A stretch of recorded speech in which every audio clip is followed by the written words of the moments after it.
Now let's focus on limit order. Limit orders work by buying a coin for a better price than its market price. Click the coin you want at the top.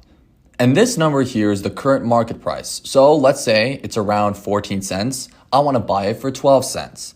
I can put as many coins as I want to, but be careful that your order needs to be more than $5. So if you have a smaller price, you need to buy enough where your total cost is $5. You can see the total cost right below the buy button.